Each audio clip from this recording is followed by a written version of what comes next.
There is a rule among night shift custodians. Old buildings make noise.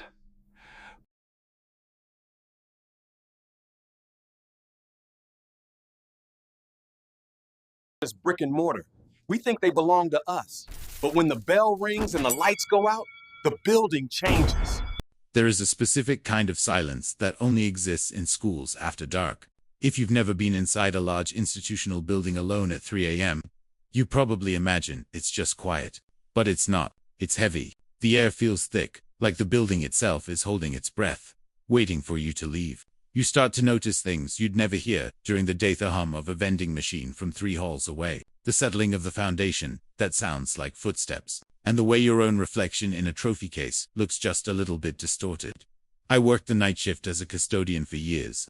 I've cleaned classrooms, gymnasiums, and hallways that stretch on forever into the dark. Most of the time, it's just a job, but sometimes, the building pushes back. Sometimes, you'll realize that you are not actually alone.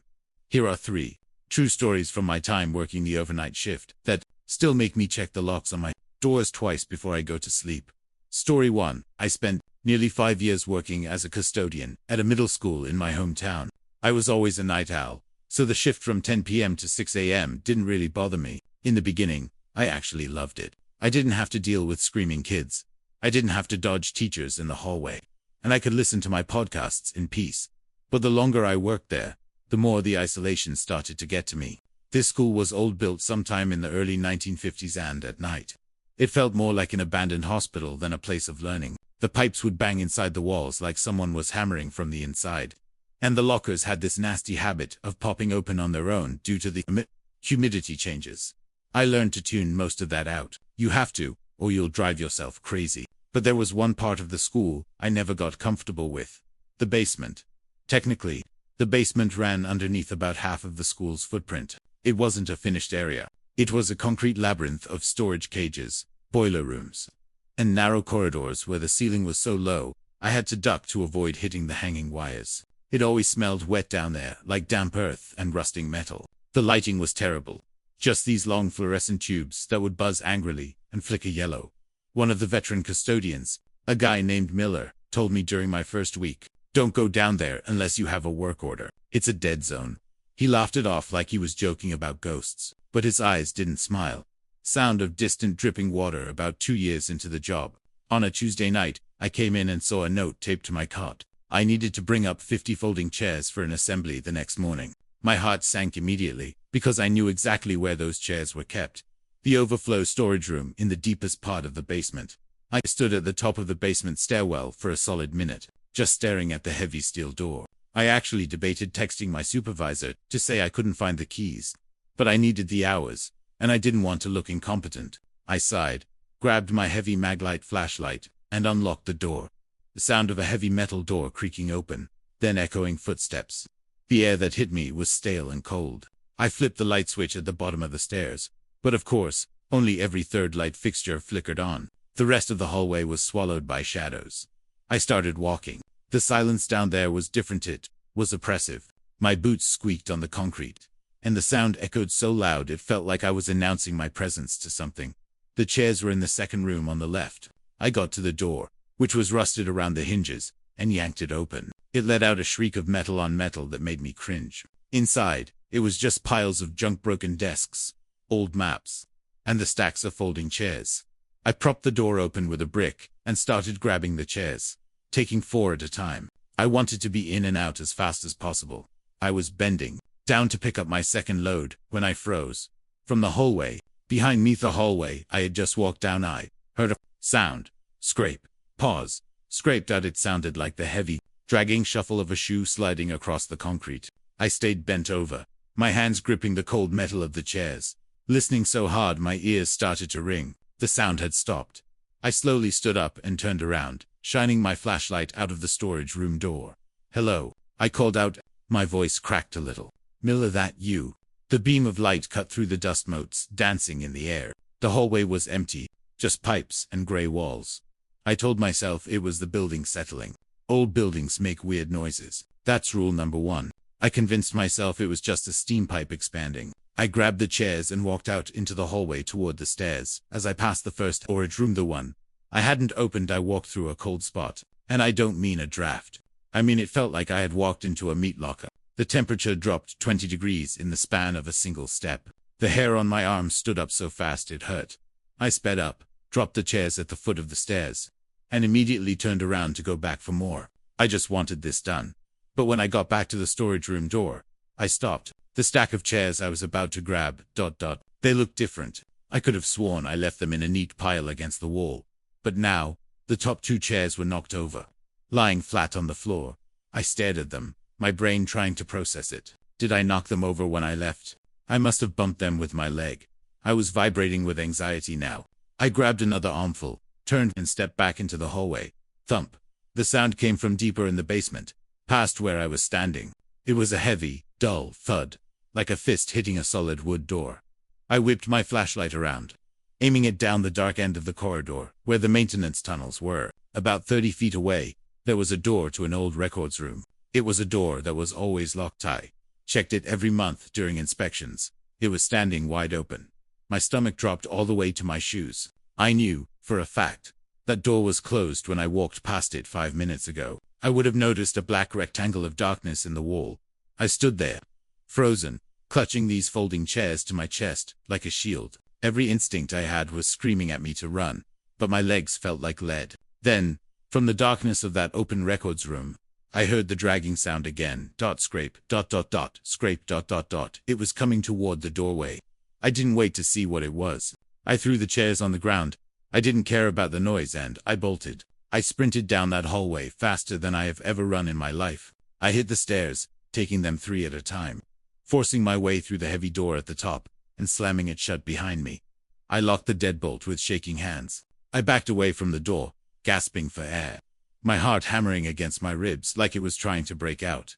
I didn't go back down there that night. I told my supervisor the basement flooded and I couldn't get the rest of the chairs. I didn't care if I got written up, but that wasn't the end of it. A week later, I was mopping the main hallway on the ground floor, right near the basement door. I had my earbuds in, listening to music, trying to distract myself. Suddenly, the floor beneath my feet vibrated. I pulled my earbuds out. Bung, bung, bung. 3 massive, violent hits on the underside of the basement door, right in front of me. It was hit with so much force that the heavy steel door rattled in its frame. I dropped the mop. I stood there, staring at the handle, terrified that it was going to turn. It didn't. The banging stopped as quickly as it started. After that night, I refused to work alone. I told them I needed a partner for safety reasons, or I was quitting. I never told anyone exactly what I heard down there, because I knew how it sounded. But I know what I saw. I know that door opened by itself, and I know something was down there in the dark, dragging its feet, waiting for me to come just a little bit closer. Story 2. I worked as a custodian at a large regional high school for 3 years. It was a massive complex, 4 floors, 2 gymnasiums, an auditorium, and a pool. When you were the only one in the building, the sheer size of it was intimidating. The rule was that we had to clean floor by floor, locking everything down as we went. It was tedious work. Check the handle, sweep the room, empty the trash, lock the door, move to the next dot. One Friday night in late October, I was covering a shift for a coworker who had the flu. This meant I was responsible for the entire West Wing by myself. The West Wing was the oldest part of the school, filled with history classrooms and science labs that hadn't been updated since the 80s. The 3rd floor of the West Wing always gave me the creeps. It was quieter than the rest of the school. The acoustics were deadened, like the walls absorbed sound instead of reflecting it. It was around 11:30 p.m. I had just finished my rounds on the 3rd floor, or so I thought. I had methodically checked every single classroom door. I was obsessive about it because the principal had chewed us out the week before about leaving doors unlocked. So, I absolutely knew that every door in that hallway was pulled shut and locked tight. I was at the end of the hallway, filling my bucket at the slop sink to mop the floors. When I turned around to look back down the corridor, about halfway down the hall, a rectangle of yellow light spilled out onto the linoleum. One of the classroom doors was wide open. I stared at it, confused. I had literally just checked that door. I remembered checking it. It was room 304, Mr. Henderson's history class. I remembered grabbing the handle, feeling it locked, and walking away. I called out, my voice echoing weirdly in the empty hall. Is anyone there? No answer. I figured maybe the latch was faulty, and it had drifted open. although that seemed impossible given how heavy those solid wood doors were. I left my mop bucket and walked slowly down the hall toward the light dot. As I got closer, the feeling of being watched washed over me. You know that prickling sensation on the back of your neck? It was intense. I stopped at the doorway and peeked inside. The room was empty. Rows of desks, a chalkboard with notes from the day still on it, a globe in the corner. Nothing looked out of place. I stepped inside, did a quick sweep with my flashlight under the teacher's desk and in the closet just to make sure no kids were hiding in there pulling a prank. Nothing. I shook my head, blaming my exhaustion. I pulled the door shut, hearing the distinct click of the latch engaging. I even jiggled the handle. It was locked out. I went back to my mop bucket and started working my way down the hall. About 20 minutes passed. I was facing away from room 300, backing my way down the corridor as I mopped side to side. I reached the stairwell, turned around to wring out the mop, and looked up. The door to room 304 was wide open again. This time, my blood ran cold. There was no draft. There was no faulty latch. I had physically checked it. I stood there, gripping the mop handle, my knuckles turning white. I didn't want to go back down there, but part of my job was securing the building. If there was an intruder, I had to know. I pulled my heavy keyring out of my pocket, holding the jagged keys between my fingers like a makeshift weapon. I walked toward the room, but this time, I didn't call out. I moved as quietly as I could, stepping on the balls of my feet.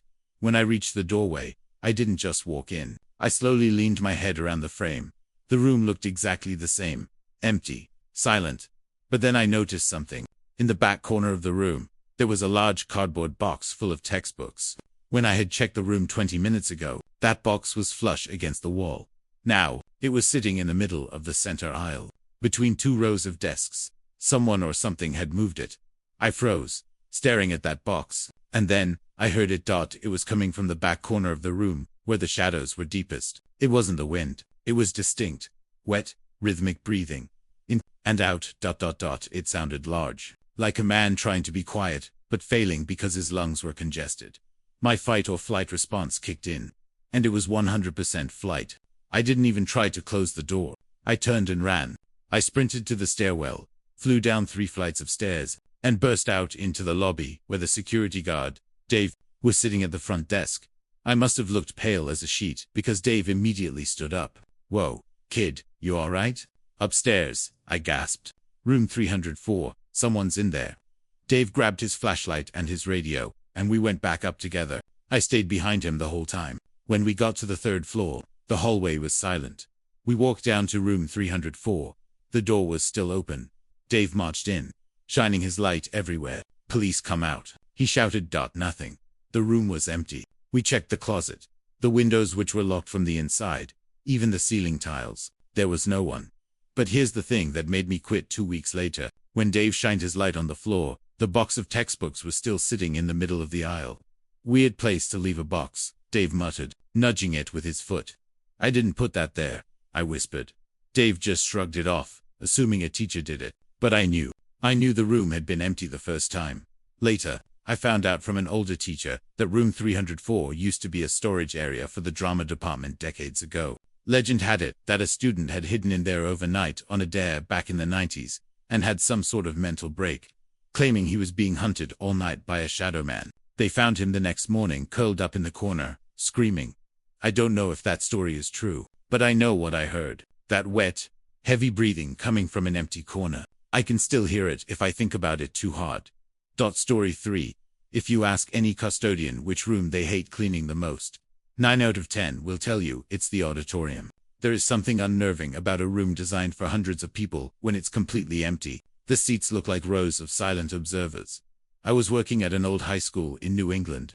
The auditorium was the centerpiece of the school. Velvet curtains, a balcony level, and a massive wooden stage. It was beautiful, but at night, it was terrifying. The acoustics in there were bizarre. You could drop a pin on center stage, and you'd hear it in the back row of the balcony. But because of the shape of the room, sounds would also bounce and distort. So you could never quite tell where a noise was coming from. It was February, dead of winter. I had to clean the auditorium because the drama club had a rehearsal earlier that day and left a mess of glitter and set pieces everywhere. I went in around 1 a.m. I turned on the house lights, but because the ceilings were so high, the light didn't really reach the corners. The balcony was just a gaping maw of darkness hanging above me. I started sweeping the stage. The rhythmic swish-swish of my broom was the only sound in the massive room. I was focused on getting the glitter out of the floorboards. After about 10 minutes, I stopped to stretch my back. As soon as the sound of my sweeping stopped, I heard a distinct click-clack. It sounded like hard-soled shoes walking on wood. I looked around the stage. Hello, silence. I figured it was the heat kicking on. The radiators in that place were ancient. I went back to sweeping. I figured it was the heat kicking on. The radiators in that place were ancient. I went back to sweeping. 5 minutes later, click-clack. Click-clack.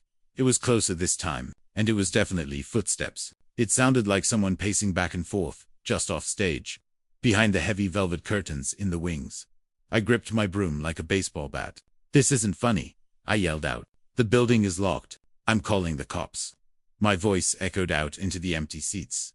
Cops, cops, I stood there, staring at the stage-left curtain. It was swaying slightly. Not a lot, but just enough to notice. There was no ventilation running. The air was dead still. My heart started pounding. I slowly walked toward the curtain, reached out, and yanked it back. Nothing. Just ropes, sandbags, and a few props. I let out a breath I didn't know I was holding. You're losing it, man, I whispered to myself. I decided to switch tasks and mop the aisles in the seating area. I wanted to be off the stage. I felt too exposed up there. I moved down to the floor level, mopping the concrete between the rows of seats. As I worked, I kept glancing up at the balcony. I couldn't shake the feeling that I was being watched from up there. I was halfway through the center aisle when I saw it. Up in the balcony, in the front row, a silhouette. It looked like a person sitting perfectly still, staring down at me. I froze, blinking hard, thinking it was a trick of the light or a pile of coats. I shined my flashlight up there. The beam hit the seat, but was empty. My hands were shaking now. I started mopping faster, just wanting to get to the exit doors at the back of the room. Then came the whisper. It didn't come from the balcony. It didn't come from the stage. It sounded like someone was standing directly behind my right shoulder, leaning in close to my ear. Michael. It was my name, whispered clearly, softly, maliciously. I spun around, swinging the mop handle, screaming, "Who's there?" There was no one, just rows and rows of empty red seats staring back at me. But the sound continued. Not a voice this time, but footsteps, fast, heavy footsteps running across the stage I had just left. Boom dash boom dash boom dash boom. I didn't wait to lock up. I didn't wait to put my equipment away. I ran for the double doors, slammed my shoulder into the crash bar, and burst out into the brightly lit hallway. I locked the doors from the outside and leaned against them, hyperventilating. As I stood there, pressing my ear against the wood, I heard one last sound from inside the auditorium. A single, slow clap, then silence. I found out later that year that the auditorium was named after a drama teacher who had died of a heart attack right on that stage during a dress rehearsal in the 1980s. The students watched him collapse. They said he was a strict perfectionist who would pace back and forth in the wings. Listening to the lines, I never went back into the auditorium alone. If there was a mess in there, I left it for the day crew. I don't care if they thought I was lazy. I know what whispered my name, and I know that it wasn't happy I was there. These experiences taught me something. We build these places, schools, hospitals, offices, and we think they are just brick and mortar. We think they are ours. But when the lights go out and the people leave, you realize that we are just guests. And sometimes, the things that live in the dark don't like visitors. So, the next time you drive past a school at night and see a single light burning in a window, don't assume someone just forgot to turn it off. Someone might be in there. Something might be